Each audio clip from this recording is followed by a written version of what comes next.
皆さんこんにちは、持田あかりです。今日はこちらの私の初めての著書となります初めてでも可愛いが作れるかぎ針編みの編み小物の実物を皆さんにお見せします。これまで動画などでもお知らせしています通り、2025年2月15日に初めての著書を出版することになりました。改めて本の情報をお伝えさせていただきます。タイトルは初めてでも可愛いが作れるかぎ針編みの編み小物。出版社は角川。発売日が2025年2月15日土曜日です。明日が発売日となります。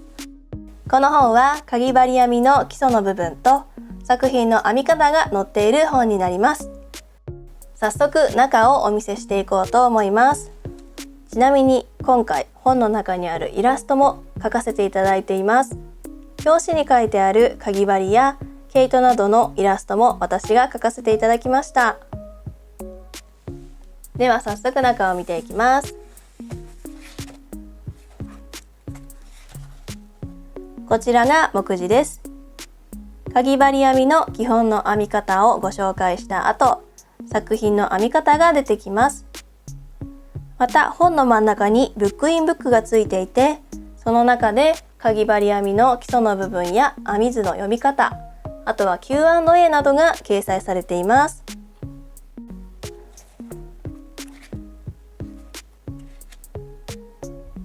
こんな感じで基礎の編み方も写真をたくさん使ってしっかり解説されています。また QR コードから動画を見ることができますので、初めてかぎ針編みに挑戦する方も安心してチャレンジできると思います。中のページもすごく可愛いものになっていて、私はとても気に入っています。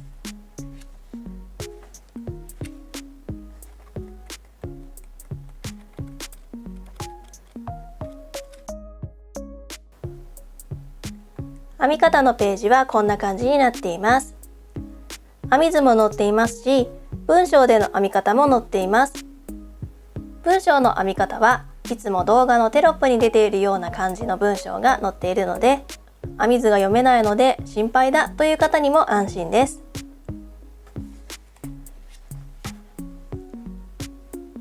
このように写真による解説もたくさん載っています。QR コードが載っているページでは QR コードから動画を見ることもできます。ところどころで猫がポイントを解説してくれているのも個人的にとっても気に入っているところです。載っている作品はどれも本当に可愛い自信作なのですが、特に私がおすすめの作品をいくつか紹介します。まずこちらフラワーコースターです。お花の形のコースターというのは珍しいものではないと思うんですが、この作品はかなり形にこだわって制作しました。花びらがぷっくり可愛い形になるように何回も何回も試作品を作ってこの編み方までたどり着きました。色の組み合わせによっていろいろな雰囲気に仕上がると思うので、ぜひオリジナルの組み合わせで楽しんでみてください。この作品では細編み、中長編み、長編みを使いますので、かぎ針編みの練習にもぴったりの作品だと思います。次はこちらの編み上げカードケースです。チェック柄の編み地に編み上げをつけてあるカードケースになります。チェック柄とこの編み上げを両方つけたというのが私のこだわりポイントです。どうやって編み上げをつけるか、かなり試行錯誤した作品です。どのように編んでいるかはぜひ本の中をチェックしてください。この作品は内側にスナップボタンをつけて開けたり閉じたりするようにしていますが、例えばファスナーをつけたりするとポーチとしても使えると思います。チェック柄の編み方も一度マスターするといろいろな作品に応用できるので、ぜひ編んでいただきたい作品の一つです。次にこちら表紙にもなっているお花のモチーフバッグ、そしてお花のモチーフバッグのアレンジバージョンです。お花のモチーフバッグは表紙にもなっていますし、本当に多くの方に編んでいただいた作品なので、すごく私が大切に思っている作品です。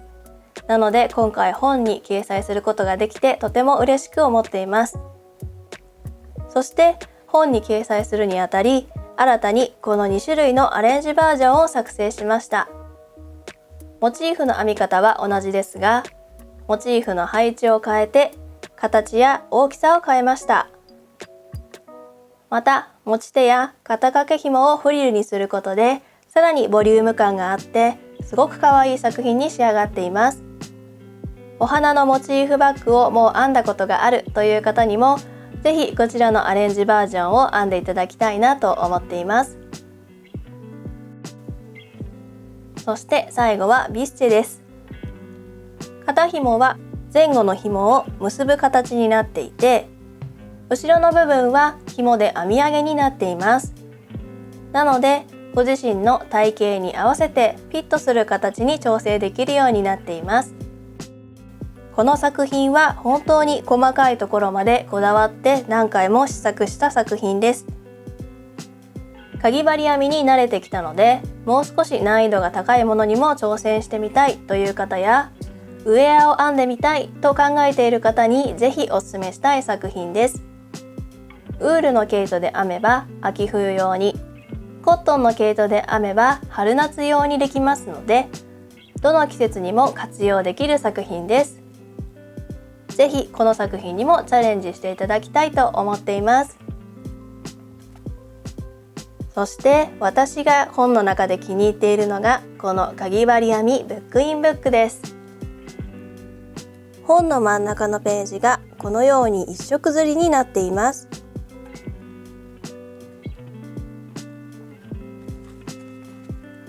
このブックインブックではかぎ針や毛糸についての基礎知識や編み図の読み方が解説されています。かぎ針編みを基礎からきちんと知りたいという方に大変おすすめです。そしてかぎ針編みの豆知識というページと、持田先生のかぎ針編み相談室というページでは、私が初心者だった時もっと早く知りたかったなぁと思っていることや、 YouTube のコメント欄などでよくいただくご質問の内容をまとめています。持田先生と書かれるのがちょっと恥ずかしかったりするのですが、先生と書いていただいた以上は皆さんに役立つ知識を書こうということで、かなり頑張ってこのページの原稿を書きました。どんな内容が載っているかというと、例えば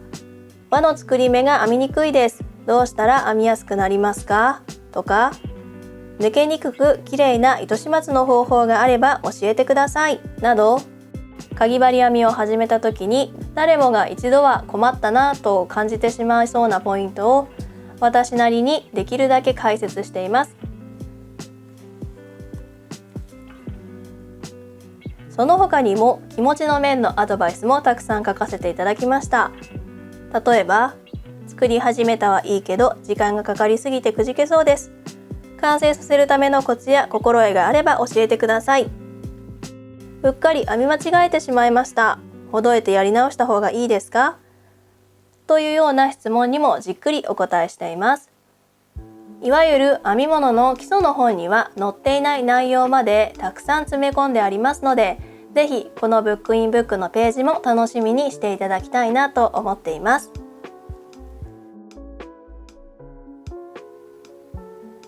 2025年2月15日、明日発売です。ぜひ多くの方に手に取っていただきたいと思っています。